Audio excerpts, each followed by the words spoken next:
Boa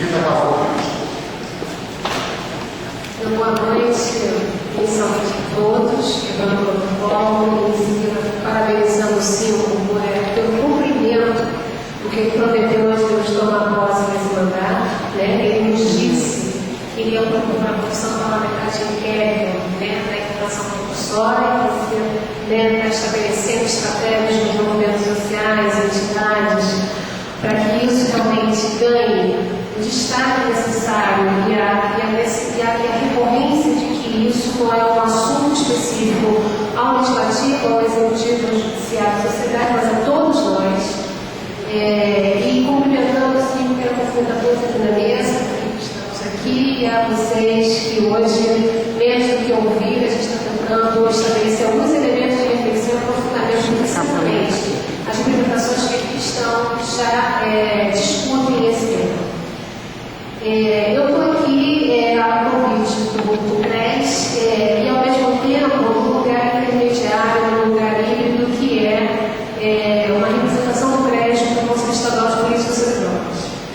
Quem aqui está deve observar que a gente não tem qualquer tradição de controle social na área das políticas sobre drogas nesse país, e nem muito menos no estado do município do Rio de Janeiro. Ou seja, o tema das drogas, quando ele é objeto de discussão dos conselhos, ele atravessa conselhos da saúde, conselho de direitos humanos, mas ele não se tornou essa área, apesar de ter conselhos, ele não se tornou objeto de luta, de resistência, uma arena clara política. E eu acho que os conselhos não se tornaram por algo que eu gostaria de trabalhar aqui com vocês, que é, na verdade, a área de drogas. Ela vem acumulando desde o final dos anos 90, o que eu chamaria de uma disputa de projetos de quem vai liderar essa área no Brasil e no mundo. O Brasil, gradativamente, após a Constituição de 88, ela começou a permitir que certos grupos organizados em cima de outras agendas pudessem identificar que o tema das drogas também tinha que ser incorporado em diversos movimentos sociais. Ou seja, quem eram os atores da área das drogas que permanecem hoje no cenário? Eram os chamados especialistas da área das drogas, os profissionais sem qualquer vínculo com o SUS, que tinham práticas nos seus consultórios, nas suas universidades, e muitas vezes na universidade pública como esfera privada de construção do conhecimento, patenteamento de drogas, ou então aqueles que a gente tem falado aqui nessa mesa, que são as comunidades terapêuticas. Ou seja, a área de drogas ela não tinha uma militância política para além de um cenário endógeno. O que eu chamaria de um cenário endógeno? Você era uma família que tinha recursos de autodrogas, ou você caía no braço da comunidade terapêutica, normalmente religiosa, você caía no campo da área profissional, normalmente da psiquiatria clássica.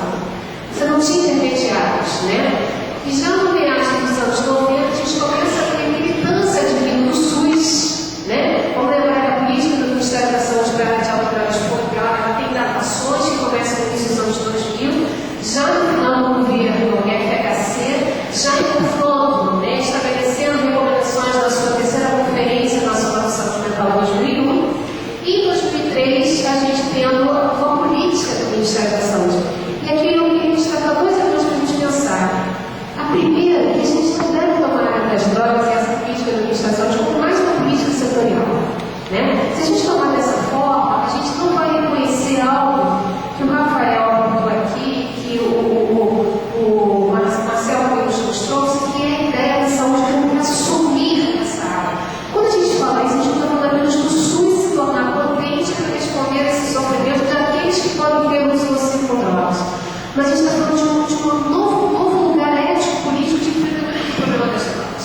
Ou seja, vamos lembrar que a questão das drogas, ela tem assumido o discurso da saúde, mas uma prática evidentemente no campo do quê? Da militarização, da resposta depressiva. Mas quem ou perder algum tempo, tenha perdido algum tempo antes para ler, por exemplo, as convenções internacionais da área das drogas, é muito curioso. O preâmbulo dessas convenções era: drogas se tornarão proibidas no mundo, parte delas, porque fazem mal à saúde. E aí nós somos adultos o suficiente para perceber que as drogas permitem uma diversidade de experiências humanas, desde a experimentação, o uso ocasional, até aqueles que poderão ter problemas com as drogas e até no limite, desenvolver dependência. Ou seja, nós estamos diante de